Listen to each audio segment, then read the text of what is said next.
The alarm clock buzzed, soft sunlight streaming through the curtains of Lily's room. She blinked awake, her stomach doing flips, the kind you get before something big happens. Today was her first day of kindergarten.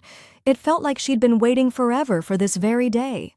Her mom had bought her a bright yellow dress and her dad had carefully picked out her new pink backpack, but now that the day had arrived, Lily wasn't sure she was ready after all. Sliding out of bed, she padded to the kitchen, where her mom was already working on breakfast.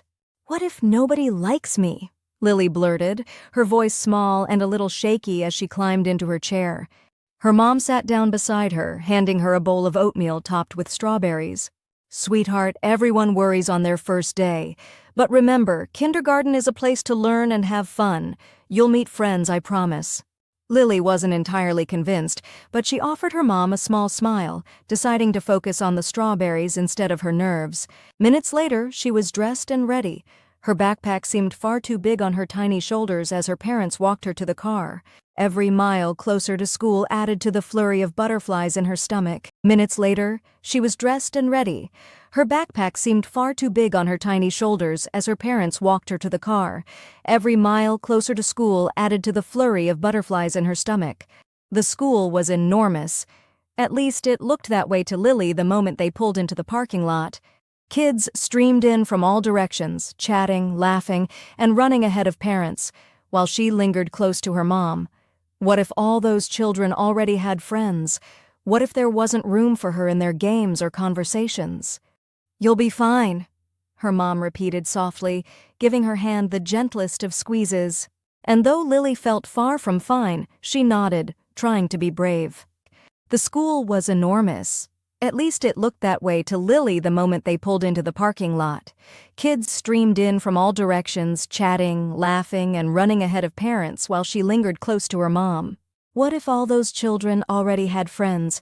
What if there wasn't room for her in their games or conversations? "You'll be fine," her mom repeated softly, giving her hand the gentlest of squeezes. And though Lily felt far from fine, she nodded, trying to be brave. Holding her mom's hand tightly, Lily made her way into the hallway, a busy labyrinth filled with colorful posters and bustling kids. At the door to her classroom stood Mrs. Green, her smile wide and cozy like the warmest sunset. "Good morning," Mrs. Green greeted them, crouching down to meet Lily's eye level. "Hello, Lily," the teacher said with a voice as soft as buttercream. "Welcome to kindergarten. Let me show you where we'll put your backpack and your supplies." That's when Lily noticed the cubbies, like little homes for each kid's things. As Mrs. Green helped Lily settle her belongings, she whispered, "I'm so glad you're here. We're going to have so much fun." Though Lily was still nervous, she smiled shyly. Maybe Mrs. Green was right. Maybe today could be nice after all. With every student settled into the room, Mrs. Green led them to sit in a circle on a soft, colorful carpet. "Welcome, class. Before we get started, how about we get to know each other?" she asked cheerfully, holding up a speaking stick decorated with shiny stars. "When the stick comes to you, tell us your name and something you love." Lily froze. Something she loved? What could she say? Her stomach churned with a new kind of nervous energy as one by one the children spoke. A boy named Leo grinned brightly. "I love drawing dinosaurs," he said, stretching his arms like he might grow imaginary T-Rex claws. Next came Mia, a girl who shyly held up her drawing. "I like playing with my puppy Biscuit." Every child's turn brought more doubt to Lily's heart. What was unique about her? What if no one cared about her answer? Then the stick reached her. All eyes turned to Lily, and for one long, frozen moment, her mind went blank. She glanced up at Mrs. Green's warm, waiting smile. "No rush, Lily," her teacher said gently. "Just tell us what you love." Taking a deep, shaky breath, Lily whispered, "I like reading books about animals." Green's face lit up as if Lily had revealed a treasure map. "Oh, that's wonderful. I bet you know so many interesting things about animals. Can you tell us your favorite?" For the first time, Lily looked up. She smiled faintly and murmured, "I love learning about tigers. They're my favorite." A few kids nodded at her answer, and Lily felt her heart beat slow. Maybe her nervousness wasn't something she had to hide after all. After the introductions, everyone colored name tags for their desks. Lily bent over her tag carefully, picking just the right crayon shades. That's when she heard a small, chirpy voice nearby. "Hi, I'm Zoe. What's your favorite thing to read?" The girl had colorful pigtails and a grin that sparkled excitement. She sat right beside Lily, seeming to already want to know everything about her. Books, hers, and Zoe's, it was their instant bridge.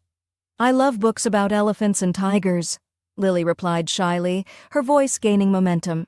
"What animals do you like?" "Dolphins," Zoe exclaimed, her hands animated in emphasis.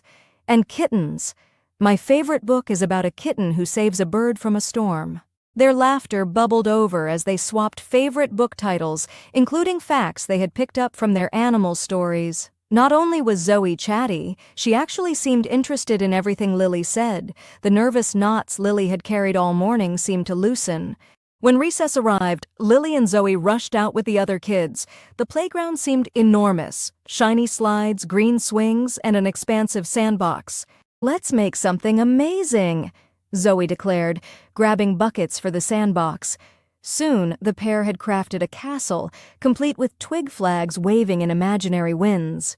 Lily giggled when Zoe placed pebble soldiers at the drawbridge, explaining they were dolphins guarding the queen tiger who lived inside. Sliding down the biggest slide and racing to see who could swing higher, tigers and dolphins faded from their minds. Lily had so much fun she forgot to be nervous altogether. Chapter 6: The Goodbye Bell. The day had flown by, so much quicker than Lily could have expected. When the final bell rang and her classmates began picking up their bags, Lily felt a tiny bit sad to leave. But when she spotted her mom in the hallway, waving brightly, her heart swelled with happy excitement. As they stepped outside hand in hand, Lily began describing every detail at lightning speed. "Mom, I made the best friend ever. Her name is Zoe. We built castles, talked about books, and played tigers and dolphins. And guess what? Mrs. Green is so kind. I want to come back every day forever."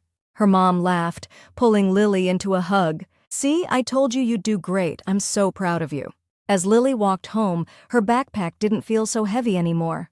The first day nerves she had felt that morning had melted into smiles and stories. Kindergarten wasn't so scary after all. In fact, Lily couldn't wait for tomorrow.